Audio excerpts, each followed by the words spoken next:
आज भारत विश्व की सबसे तेज ग्रो करने वाली मेजर इकोनॉमी है. India is a very proud country, and I think it is certainly sending the signal that it is not willing to be pushed around. इस वक्त प्राइम मिनिस्टर नरेंद्र मोदी जो है वो जापान के विजिट पर हैं. नरेंद्र मोदी ने जापान के अंदर जो अपना विजिट है उसमें जो इम्पोर्टेंट डेवलपमेंट की है, he is talking of shaping Asian century with stability. Signal to the U.S. and a very important domestic political signal for Modi that they are not going to be taken for granted by the United States. जाहिर है कि मोदी, मैं कहूँगा, he is now one of the best PM. India's Prime Minister Modi and Chinese President Xi Jinping expected to hold bilateral talks on the sidelines of the Shanghai Cooperation Organization summit. यानी कि Xi Jinping जो हैं वो एक तरह से पूरी तरह से तैयार हैं दुनिया के बेहतरीन और दुनिया के स्ट्रॉन्ग लीडर्स को वेलकम करने के लिए. एक तरफ पुतिन होंगे जो कि रशियन प्रेसिडेंट हैं और दूसरी तरफ प्राइम मिनिस्टर मोदी जो भारत से पहुंचेंगे, उन्हें भी वेलकम किया जाएगा. So how much is this meeting an effort to effectively signal to the United States? First stability, message to the USA कि इंडिया अमेरिका ताल्लुकात के अंदर स्टेबिलिटी नहीं है. This is the biggest SCO meeting since the group was founded in 2011. So leaders from more than 20 countries will be attending. You mentioned Putin and Modi. India is one of now growing economies nowadays. India believes हमारे पास resources भी हैं, power भी है. नमस्ते दोस्तों, जय Hind. Japan की धरती से प्राइम मिनिस्टर मोदी ने डोनाल्ड ट्रंप को कड़ा संदेश दिया है. 2 दिन की यात्रा के पहले ही दिन उन्होंने भारतीय अर्थव्यवस्था की ताकत को दुनिया के सामने रखा. उन्होंने निवेशकों से साफ कहा, भारत में पूंजी सिर्फ बढ़ती नहीं, कई गुना होती है. यह यात्रा ऐसे समय में हो रही है जब अमेरिका ने भारत से निर्यात होने वाले कपड़े, सी फूड और गहनों पर 50% तक टैरिफ लगा दिया है. टैरिफ का असर भारत के कारोबार पर दिख रहा है. मोदी ने जापानी बिजनेस फोरम में भरोसा दिलाया कि भारत निवेश के लिए सबसे बेहतर जगह है. मोदी ने कहा, भारत राजनीतिक और आर्थिक रूप से स्थिर है, यहाँ नीतियां साफ है, पारदर्शिता है, प्रेडिक्टेबल फैसले होते हैं, निवेशकों को यह भी भरोसा चाहिए. उन्होंने कहा कि आज भारत सबसे तेजी से बढ़ती अर्थव्यवस्था है, बहुत जल्द तीसरी सबसे बड़ी अर्थव्यवस्था बनने जा रहा है. मोदी ने मन से कहा, जापान टेक्नोलॉजी पावर हाउस है और भारत टैलेंट पावर हाउस, दोनों मिलकर दुनिया की टेक रेवोल्यूशन का नेतृत्व कर सकते हैं. दोस्तों, नरेंद्र मोदी ने जापान के अंदर जो अपना विजिट है उसमें जो इम्पोर्टेंट डेवलपमेंट की है, he is talking of shaping Asian century with stability and resilience and innovation.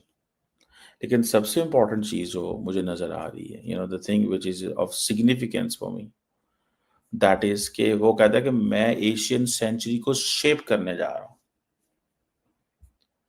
अच्छा, इट मींस कि इंडिया बिलीव्स कि जी हमारे पास ये जो है ना वो क्रेडिबिलिटी भी है, हमारे पास रिसोर्सेज भी हैं, पावर भी है, हम ये सब कुछ कर सकते हैं. That is what he is saying, that India will shape, ये इसको जहन में रखें, India will shape the Asian century. So उनके वो जैसे कहते हैं ना, सिग्नल्स आपको लेने चाहिए. सिग्नल्स ही समझ नहीं होते ना कि कौन क्या कह रहा है. और दूसरी अहम बात यह है कि ये जो एशियन सेंचुरी है इसमें 4-5 चीजों के वो फोकस कर रहे हैं. First, stability, message to the USA कि इंडिया अमेरिका ताल्लुकात के अंदर स्टेबिलिटी नहीं है. इंडिया अमेरिका ताल्लुकात के अंदर स्टेबिलिटी मौजूद नहीं है. इस चीज को ज़हन में रखें.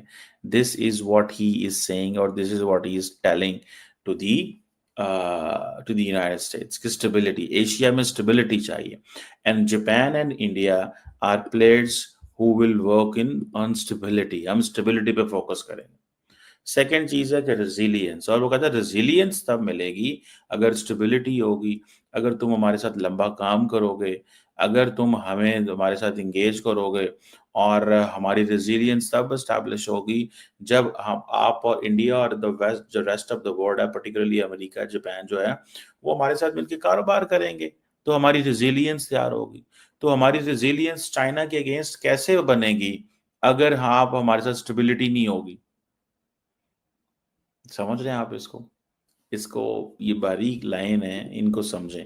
यानी कि शी जिनपिंग जो हैं वो एक तरह से पूरी तरह से तैयार हैं दुनिया के बेहतरीन और दुनिया के स्ट्रॉन्ग लीडर्स को वेलकम करने के लिए। एक तरफ पुतिन होंगे जो कि रशियन प्रेसिडेंट हैं और दूसरी तरफ प्राइम मिनिस्टर मोदी जो भारत से पहुंचेंगे, उन्हें भी वेलकम किया जाएगा। वैसे तो पाकिस्तान से शहबाज शरीफ साहब भी जो हैं वो भी एससीओ मीटिंग का हिस्सा बनेंगे, लेकिन इस वक्त क्योंकि रशियन प्रेसिडेंट और उनके साथ साथ इंडियन प्राइम मिनिस्टर दोनों ही इस वक्त डोनाल्ड ट्रंप जो है उनकी नजरों में है और दोनों के ही जो रिलेशंस है वो एक तरह से अमेरिका से बहुत अच्छे नहीं चल रहे, या यूं कह लीजिए कि डोनाल्ड ट्रंप से बहुत अच्छे नहीं चल रहे। इसलिए तमाम नजरें इस वक्त एससीओ मीटिंग पे हैं और यकीनन शी जिनपिंग भी इसमें से कुछ ना कुछ निकालने की कोशिश करेंगे कि जिससे उनका फायदा हो। अमेरिका से कभी भी चाइना की ऐसा सच नहीं बनी है और हमेशा से एक टेंशन रही है, एक तरह का कंपटीशन भी रहा है। एक सबक है या उन लोगों के लिए एक लेसन ये है कि जी जो ये समझ रहे हैं कि ये दूरियां काफी अरसे रहने वाली हैं और इससे हम कोई बेनिफिट उठा सकते हैं, तो जी दो लोगों के झगड़े में तीसरे का फायदा तो रहता ही है, लेकिन वो तीसरा जो है वो कितने दिन फायदा उठा सकता है ये जरूर देखने वाली बात है। और अगर हम इस तरफ ना सोचकर और सिर्फ ये सोचें कि हम काम कैसे कर सकते हैं, हम आगे कैसे बढ़ सकते हैं, तभी पाकिस्तान का कुछ भला होता हुआ दिखाई देगा।